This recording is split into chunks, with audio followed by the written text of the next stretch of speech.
उत्तराखंड की पहाड़ियों के बीच एक छोटा सा गांव था, देवपुरी।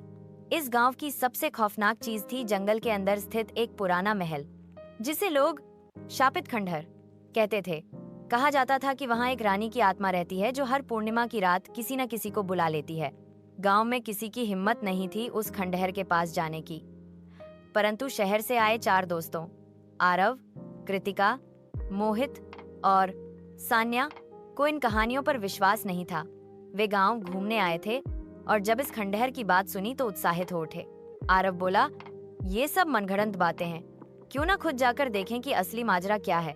गांव के बुजुर्ग पंडित रमेश ने उन्हें बहुत मना किया। उन्होंने कहा, जो गया वो कभी लौटकर नहीं आया।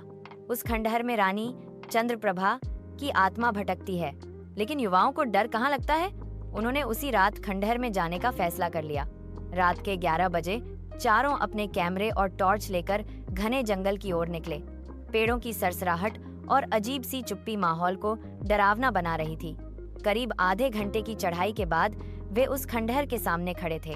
खंडहर सच में डरावना था। टूटी हुई दीवारें, झुकी छत और जंग लगी लोहे की विशाल किवाड़ें। उन्होंने दरवाजा धीरे से खोला और अंदर घुसे। एक ठंडी हवा का झोंका आया और दरवाजा अपने आप बंद हो गया।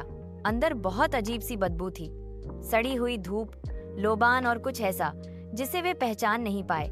दीवारों पर पुराने चित्र थे, एक रानी जिसकी आंखों से खून बह रहा था और एक तांत्रिक जो कुछ मंत्र पढ़ रहा था।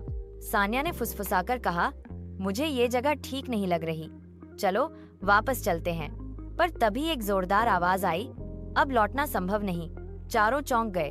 उन्होंने चारों ओर देखा, लेकिन वहां कोई नहीं था। अचानक एक कमरा अपने आप खुल गया। कमरे के अंदर 4 दीपक जल रहे थे और बीच में एक पुराना आईना रखा था। जब उन्होंने उस आईने में देखा तो उनमें से कोई भी खुद को नहीं देख पाया। आईने में बस एक महिला थी, सफेद साड़ी में, लाल आंखें और जमीन पर बहते बाल। उसने कहा, तुम सबने मेरी नींद तोड़ी, अब तुम मेरी दुनिया का हिस्सा बनोगे। कृतिका ने डर के मारे भागने की कोशिश की, लेकिन दरवाजा गायब हो चुका था। चारों कमरे के कोने में सिमट गए।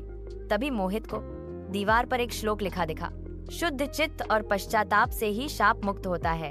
आरव ने कांपते हुए सबको याद दिलाया कि हम में से हर एक ने कोई न कोई गलती जिंदगी में छिपाई है। उन्होंने वहीं बैठकर सच में पहली बार अपने गुनाहों को स्वीकारा। आरव ने अपने पापा को धोखा दिया था, सान्या ने अपनी दोस्त को फंसाया था, मोहित ने एक झूठे केस में किसी को जेल भेजा था और कृतिका ने चोरी की थी। चारों ने फूट फूट कर माफी मांगी। तभी कमरे की छत से रोशनी उतरने लगी और महिला की आत्मा मुस्कुराई, अब तुम मुक्त हो, जाओ। अगले पल वे चारों खंडहर के बाहर थे, जैसे किसी ने उन्हें उठाकर बाहर फेंक दिया हो। सूरज उग रहा था और हवा में अब एक अजीब सी शांति थी। गांव लौटकर उन्होंने उस खंडहर की सच्चाई सबको बताई। वह आत्मा राक्षसी नहीं थी, वह पश्चाताप मांगती आत्मा थी।